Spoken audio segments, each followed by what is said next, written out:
All right. Let's hit it. Let's get this, dude. Where's my hat? My forehead's showing. You got well, that's more like a 6 head. I know. What's the line from Blues Brothers? I haven't seen Blues Brothers in forever. Got a half a pack of cigarettes, a full tank of gas, and sunglasses on, and it's dark. Hit it, something like that. Yeah, we gonna go to the new training academy. Yeah, so we have a 2-hour drive. We're gonna drive to Decatur. We're gonna go to the new training academy, see what's up, kind of walk around, check it out. So here's the rules in my car since you're in here right now. Okay. Can't touch my music. So I'm in control. All I need you to do is like give me directions and shit. Like that's it. Just directions. All right. Well, you're gonna get on 72 and you're gonna take exit towards Decatur, paying at 133, and just wake me up after that point. What? Just wake you up after? Dude, you got kids, don't you? Yeah. Yeah. Well, just wake me up. All right. So here's the thing, Luke. I got a song that's really gonna wake you up. This is how I always start my car rides with my kids. And, you know, as one dad to another, we have a lot of bonding to do today, right? Yeah. Well, what do your kids jam out to? Okay. What's their power song? You ready? I'm ready. 2,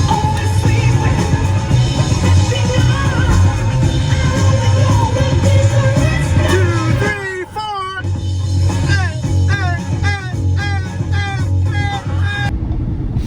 You need to use the restroom. I know you're older than me.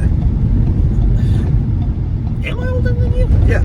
I mean, I'm so immature, I forget how old I am. Well, I don't want to get on the road here. Yes, I need to pee. Okay, we're going to pull off right here. Go ahead. Just go ahead. We're at the rest stop. Go for it. You should have just went to the bathroom well before we got started. Much better. Are you ready? Yeah. You feel better? Oh, yeah. All right, that's good. Great. Awesome. I'm glad you feel better. That's like the 4th time we've stopped already. We've only been on the road for 20 minutes. Dude, I can't help it. All right. Coffee makes me pee. Okay. No, it's cool. It's fine. No big deal. All I'm saying is that nothing can come close to Star Wars. Your argument of Lord of the Rings is invalid. Nothing? Nothing. Tolkien? No, I don't care. It's a microcosm for what was going on in World War II. Come at me with facts, okay? Star Wars defined the sci-fi movies of that generation. It catapulted all the trilogies.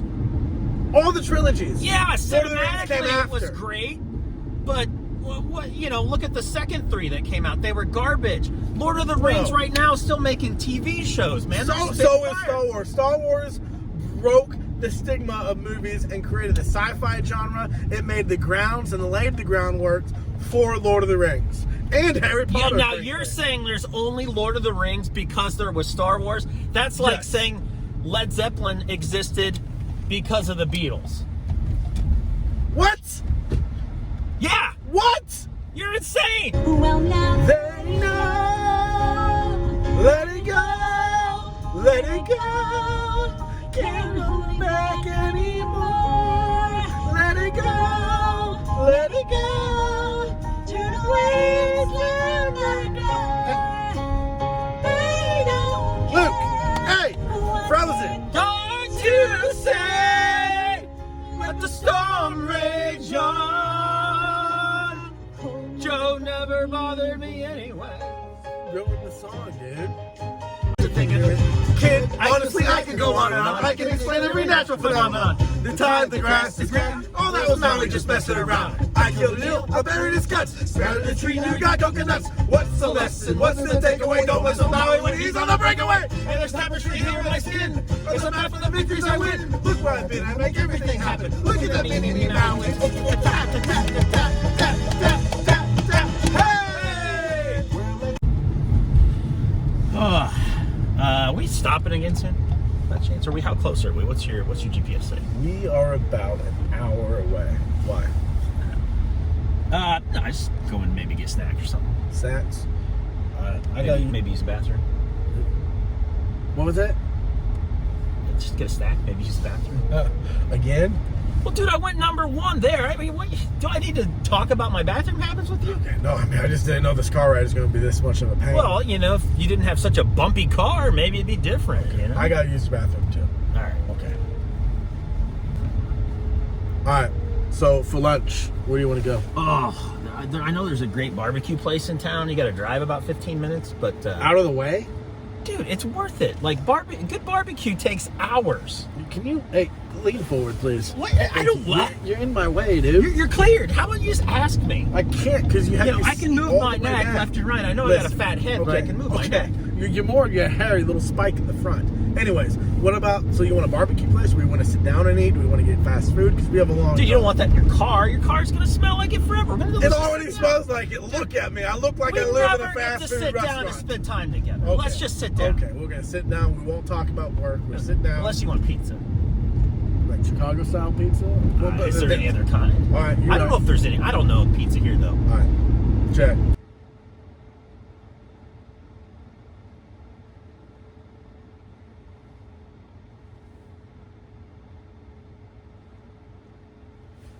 All right, just pulled in.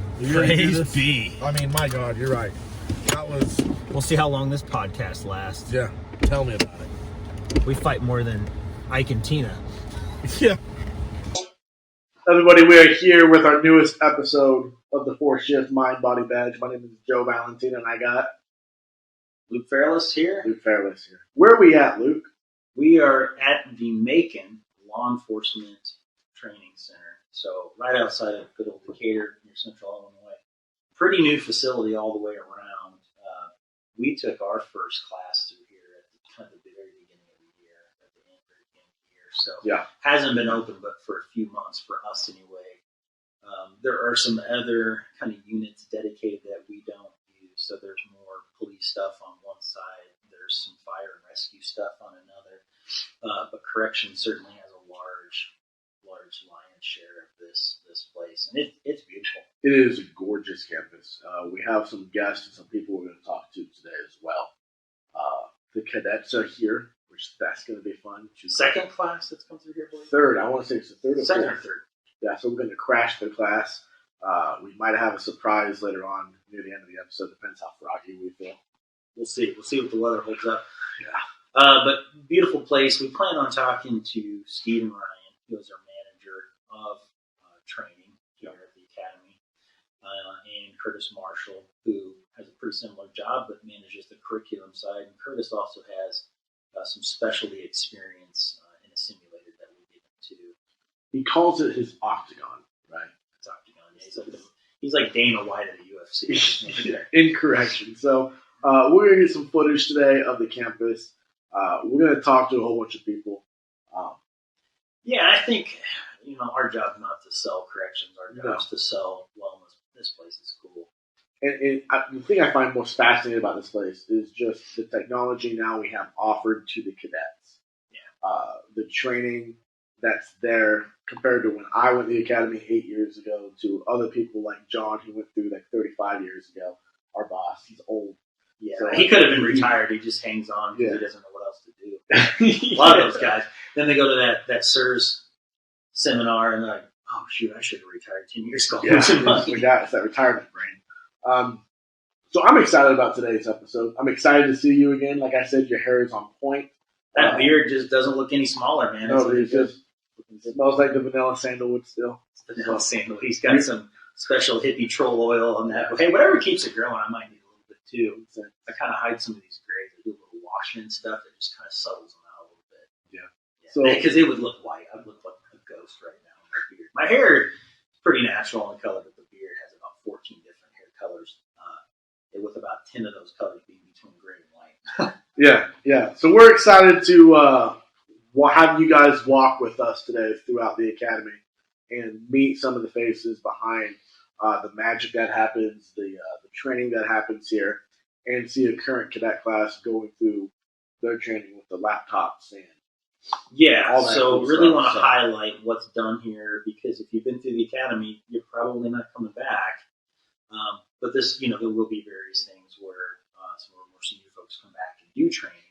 The other thing I really want to highlight too is how early on staff wellness and other kind of important departments kind of get their teeth into new cadets, new folks, and how some of these things that are so important are really preached from day one and taught. So the cool thing about the academy is the leaders here, all the trainers, are extremely staff wellness, positive, friendly folks. Supportive, yeah. And so we are trying to figure out where we organically fit in every little nook and cranny to plant those seeds from the beginning. And if folks remember back to a couple episodes ago with the director, and some of his hope is that we also kind of start that at the beginning. And Joe and I have some awesome, exciting kind of video ideas and some stuff we might do. We just have a lot of other things to do that prevents us from just. Are you talking about today?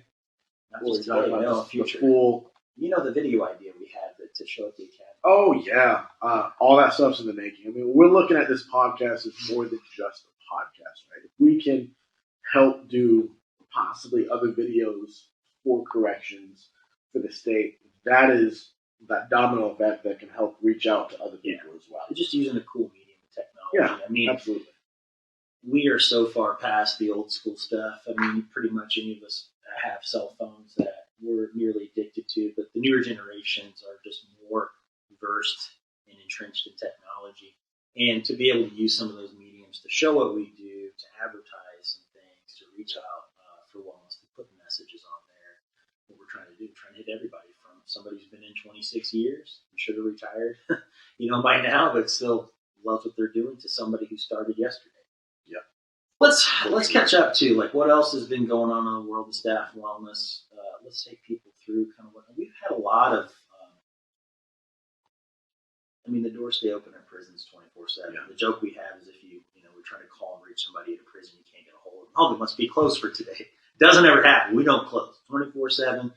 So Joe, I know staff wellness has been busy because of all the things that are happening. So we'll talk a little bit about our response to what some of those things have been, services we've offered, and then looking kind of more forward focused on some of the things that we started to roll out. So some facilities. throughout the region, Take us through that. Throughout the regions, we've had a couple of debriefs, a couple of canvases, 2 different facilities as well. I know Brittany down south, she's the Southern Regional Coordinator. She's been pretty busy. Sandy, Cyber up north, him and Danny have been busy. And You've been busy too.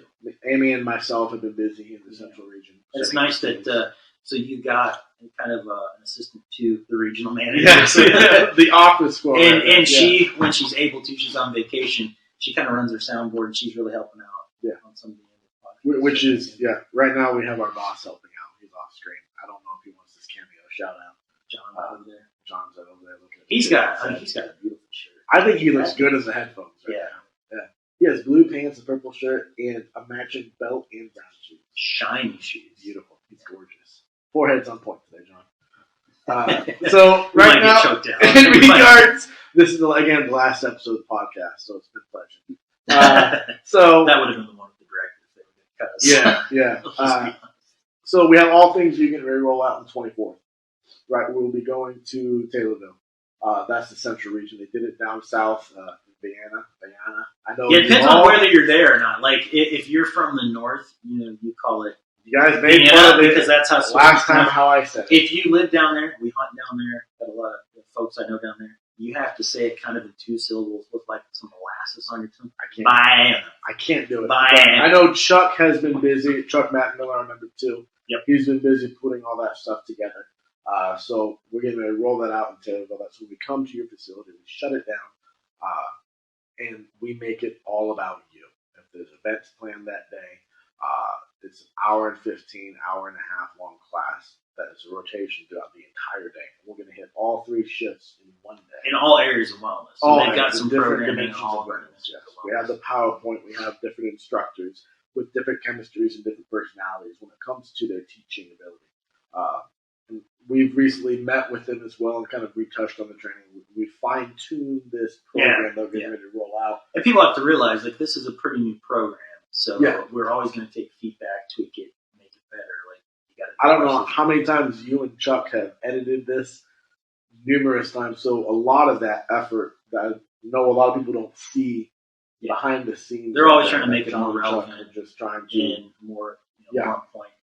I got to go down to a Southern regional meeting a while back, Mr. Central one, and it was just kind of cool to go down and see some folks who used to work in the Southern region a lot, and some of the people that are going to be and have been all things you instructors, really good fits, just integrated people with.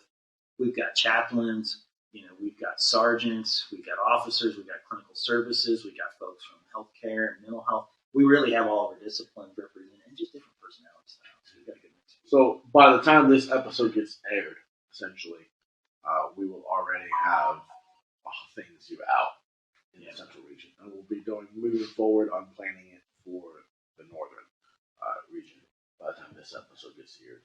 Yeah, so we've only had a handful of, just a couple sites now, but the idea is to keep expanding it to larger sites, tweak it out. We have a number of facilities we want to hit this year. Right? We have a certain goal that we want to hit. 8. We have 8 facilities. Yes. I don't know if you wanted me to say it or not, but he just did sign language. We have 8 that we want to hit. So that's the goal this year. That's what's kind of new with staff wellness in regards to updates. You're going to see us around a lot more coming to your facilities. If nothing happens, we're still going to come just to say what's up, say hi. Yeah. Kind of just get a pulse on more corrections and the frontline staff, because I know every single, like we've always talked about in the other episodes, it doesn't matter if you're an officer, sergeant, lieutenant, records, timekeeping, warden, secretary, the warden, it doesn't matter. Being in corrections in general, this podcast and this whole point of staff wellness is for you. Absolutely. As a first responder. Saying that, though, I don't know what kind of response you've gotten, but Joe does a lot of the lion's share we're editing. I do a little bit more on the front end. Joe does all the back end stuff, which is actually a lot more labor intensive. But once he gets those episodes out and they're posted within a day or two, it's been overwhelming to kind of support that. So thanks to all those folks that I used to work with, folks that I haven't met yet, folks that I've met once, folks that I work with now, friends, family members, friends of friends. I'm hearing from a ton of people, and not all of them are inside corrections. It's kind of neat. We'll put something out, and I'll have somebody that I wouldn't even know they're into podcasts, for one, and two, I wouldn't know that they'd be interested in this. But folks that are listening and saying, "Hey, that thing you did, like the recent one with retirees, that was really cool. I've been retired for 2 or 3 years. I could really relate to that struggle of having this purpose and finding something to do, or hey, that one you did with this person, and you talked about spirituality or whatever it was, that really hit home." And just, I think we all, to the topics that we're talking about, yes, our focus is the different dimensions of wellness and corrections as a whole, but this can resonate more from outside of that. Yeah, these areas of wellness, families, like when we came to the table about 2 years ago, me and Chuck and Stephanie and some other folks thinking of these, we weren't thinking, okay, let's just think corrections. Our lives aren't all that different from everybody else. You still have to pay bills, still have a family, you still have friends, you still have a job to do, you still have the environments in which you live in. So, and we all relate to the same exact struggles, right? When it comes to our depression, when it comes to our anxiety, when it comes to feeling overwhelmed, when it comes to struggling in spiritual wellness, or that environmental wellness, or financial wellness, social wellness. We all can relate to that, and that's the cool thing about the Force Shift in this podcast, is that we are able to reach more than just frontline staff. Absolutely, we're able to reach not just them, but their parents, their spouses, their kids, their friends. That is kind of the big picture here when it comes to helping bring that awareness to. And that's like really a long-term goal, that we wanted to be more involved with families and bring it together. The fact that we're able to hit that now so much sooner than we kind of had hoped is amazing. Yeah. The director, all the way from the director, from everybody in the front staff, the first staff wellness conference we had about 5 years ago in October. It's been a long time ago. Then COVID hit and everything's kind of been crazy, but that was kind of our next step. Hey, we want to be hitting family members so they know what these folks are going through. We can bridge that gap, because a lot of times people try to leave work at work. Well, they also leave a part of themselves. They're not connecting with their family members. It creates kind of a rift. I've always said they're not getting the support from that person at home.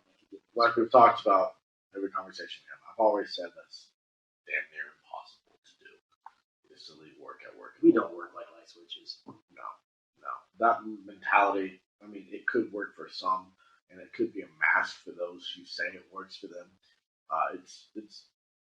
It's always going to be with us. Yeah, it's one thing to say to some people, hey, I can divorce myself from work and kind of put that stuff on a shelf, some of my worries more when I'm at home. That's not a bad strategy, but to think that work didn't exist in those 8 or 12 or 16 hours you're at home, that's a big part of your life. With the overtime you're doing, like your significant others, kids need to understand at kind of an age appropriate level what you do, what mom does, what dad does, how all this relates. So yeah, those are the updates. That's kind of a more insight into the podcast. But I'm really anxious to. We got a fun thing planned. We might look a little different. We'll see what the weather holds up. But the interview with Curtis is going to be great. Yeah. We're also going to pick his brain. He's a bit of a historical buff. Yeah. He knows a lot of law enforcement, police, and corrections kind of history. He's a nerd in that way. So what better person to put in the head of curriculum, right? Like, Yeah. he knows the history. So we're going to pick his brain on just some historical stuff. He's got a lot of experience in inside corrections now. In the Virtua, not Virtua. It's kind of like you saying Vienna. Like we'll get it. But we're gonna take a look at that simulator, which there's 3 on grounds here, and we almost always have access to at least one, often multiple ones. Some really cool stuff that we've already done, so we kind of know. But we're gonna go through a new scenario this time and kind of debrief after. That's gonna be cool. I'm excited. Let's get started. Let's get some coffee. Let's We'll get be some back coffee. in a minute. Yeah, stand by.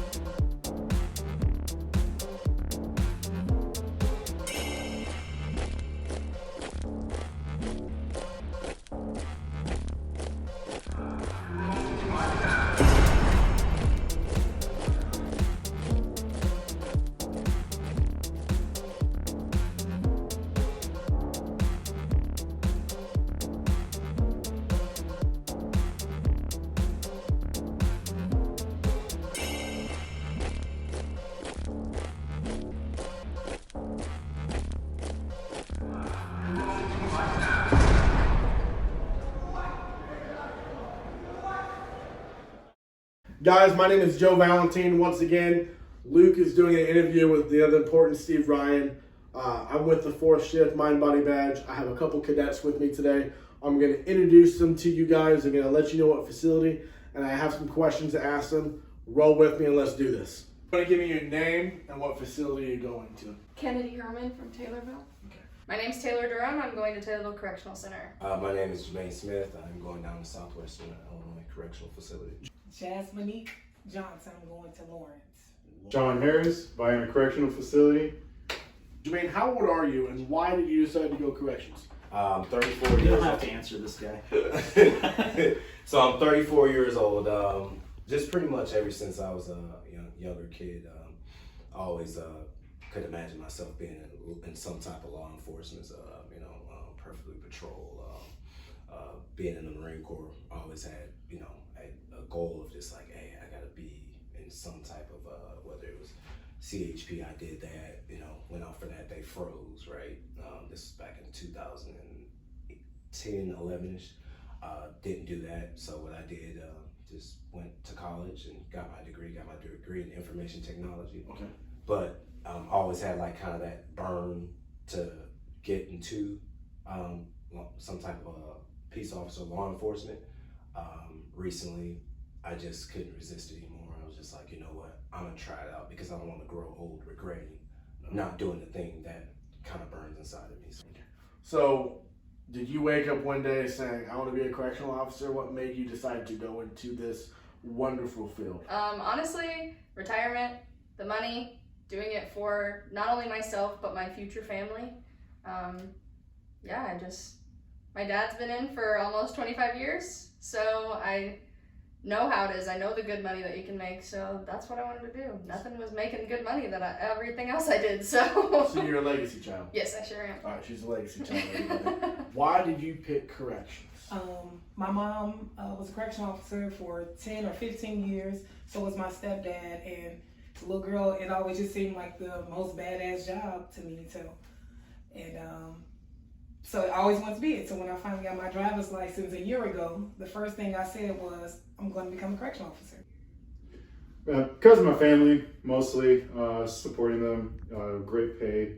But additionally, personally for me, it was the occupation I had before. So I had a home job. I worked for military health insurance, and it wasn't for me. I'm also in the National Guard. I'm a lieutenant with the infantry over in Marion. So I need something more fast-paced, something where I can move. I get four-wall fever, and it's not me. I just get anxious, and I need to get back into the motions of being active every day with my work. And the next best thing was corrections. Because it's a state job. I've always wanted to be in the criminal justice field. That's what my degree's in. So it's just pretty much a stepping stone, some experience in the field. It's not an end goal for me. It's just a starting point for me. So what's your goal? Like once you graduate, once you go back to your facility, what's your goal? 5-10 years from now? 5-10 years from now, I kind of thought of it as a stepping stone. Who knows? Corrections might be that. What I want. So I listened to IA today. So the investigative portion of things, I would love to do that. Yeah. Or find something to where I'm doing some type of investigation. So that's kind of the end goal for me. I do foresee myself, lieutenant, sergeant, White going shirt. that way. Nice. So, just because I don't want to just sit and just do the same thing. I have to be moving. I have to have some type of inertia. So. Luke and I talked about this earlier in regards to when you saying that you decide you've already learned enough. That's when you're the most dangerous. Yeah. The most. You say the learning's done and you're done challenging yourself. Yeah. And always having that hunger to learn is so important. Most definitely in this field, right? Absolutely. How many kids you got? I have 3 children. So, one father to another. Mm-hmm. What's your fear of once you get back to your facility of communicating with them? I just believe time, right? We hear so much of the mandate, 16, but you understand that, okay? You communicated that with your spouse, but the children, they require time, right? So trying to balance that, enough to say, okay, I'm here, but also I have a job to do. Communicating that effectively, but still making that time for them, is that they need that. They're in the stages of their life where they need the, instruction of their parents. So just balancing all that out. My biggest fear is not doing that. Do you have any fears of going into a prison? Like, yes, you said your dad, you've been a part of a family of corrections, but you personally have any fears? I know it's a dorm setting in Taylorville. Failing is honestly my biggest fear. That's been my fear for everything and anything I've ever done. I'm not the type of person to fail. I don't want to be that kind of person. I don't want anybody to look down on me because I did something wrong. What's your goals right now? Once you graduate, 5-10 years from now? To be honest, ever since I met the warden at my prison, I never actually met a female warden. I'm sorry, my pronunciation is off, but I now want to become a warden. I think females running things are beyond badass, and so now I want to be a warden. Maybe at Lawrence or wherever, but I want to run things. What was your take of going through the Virtua and having that set you up for going to an actual facility? Well, I caught COVID on week 2. I wasn't able to do Virtua, and that actually broke me because I'm more of a go for it kind of guy. Yeah. And when they told me that I'll be missing those weeks, it kind of hurt, but we did do a live search in an actual facility over at Grant facility. I'm sure you're aware of that. And that experience, actually getting my hands back into motion, getting my full body in control, and just using all different senses and understanding what's going around. And you're multitasking, even though some people believe that's not possible to multitask, but your body is doing so many things. And then you're on a one track to do a search, to do a cuff, to put in commands, and then to escort. And you're looking around, and essentially you're draining. You're just draining from just being aware of what's going on. And you may not think of that you're a bit tired because of all the adrenaline, and you're just excited, and you're with your peers. Once you get on that bus and crash, you're like, man, I couldn't have done that if I didn't come to the academy. So it's interesting you bring that up, because what I use, I just call that decompression time. Mm-hmm. Right. So before I go to the river, or before I walk into a facility, I need 30 minutes to meditate. Yes. Right? I have certain music I play. I meditate before I walk in to work so I can be mentally prepared. When I get off work or when I leave a facility, I need 30 minutes to meditate as well before I walk into my door of my house. So don't go those last 25, 30 minutes while I'm getting ready to go home. I play certain music, and that's how I decompress. And it's already, you're dealing with that now, right? Right. As a cadet, you know. And one thing I will always say to people, I don't care if you have 2 days in versus 25 years in. Right.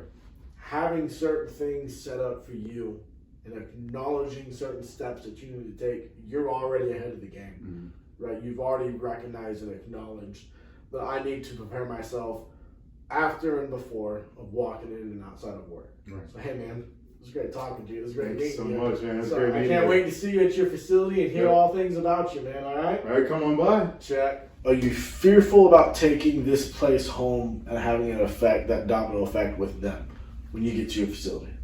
What are the coping skills you have lined up?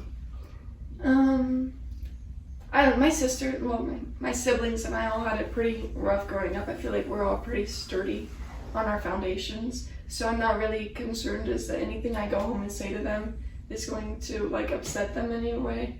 I'm honestly more worried about my significant other than I am my siblings because he hasn't grown up around hardships and stuff like that. So anytime he sees me in distress, he's immediately torn down by that. And so that bothers me more than I think my siblings would. I would say, personally, if I can say anything to touch on that, communication is key. And I know me and my wife, what we do is we have 10 minutes we set aside, right? So she's a teacher. So when she gets home from school, she needs 10 minutes to talk about what she went through because sometimes the school district is kind of like the prison system, right? So she'll need her 10 minutes, and I let her talk. I need my 10 minutes. She lets me talk. And then the rest of the night, we do what we can not to bring up work. And having that clear distinction of, I need to talk to you, and this is what I'm struggling with, and even also setting up that mindset of knowing if I'm coming to talk to you, I'm not trying to find a solution. I just want you to hear me vent, right? So me and Amanda also very much have that line of, do you want a solution out of this conversation or do you just want to vent? That's what this job has helped me realize I needed to do. Thank you so much for talking to me. I know it's probably hard. I might have asked some weird questions. I feel bad. But I appreciate you. I wish you nothing but the best. Thank you. You guys got sprayed recently or no? That was my second weekend. Thoughts on the OC? Was it like a foam? Was it the gel? What was it? I was lucky enough to get the foam. I was probably about midway through, so I seen quite a bit of people go through it, and everybody was freaking out. So A lot of drool, having a lot of snot. yeah, having a little bit of anxiety myself. I was like, oh no, here we go. But I did it, and I went outside, did everything they said. I opened my eyes, and I blinked like this a million times, and I was good within like maybe 10 minutes. What? Yeah, I'd much rather do it a million times over again than 10 minutes, she says. Okay. So the night I did it, when I was at Academy, I shaved the day before, and I didn't realize we're not supposed to shave. And at the time, our OC was stronger than your OC here, right? It burned. I'm pretty sure all the pores in my body were wide open, and it reactivated that entire week. I felt like at any moment. I don't mind OC. I mean, now when we go to facilities, I mean, it's just part of the job.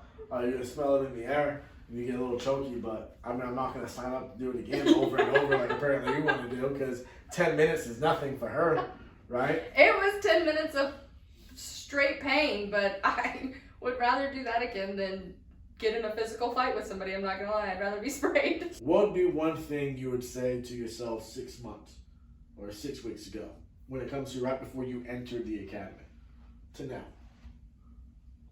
Well, I know exactly what it is because I told it to myself. We did this shit. Did this shit. We did this That shit. is It awesome. was a goal that I had, and we did it. And when I got the call for the job offer, I was actually at work, and I started screaming, and I went in the bathroom, looked in the mirror, and said, we did this shit.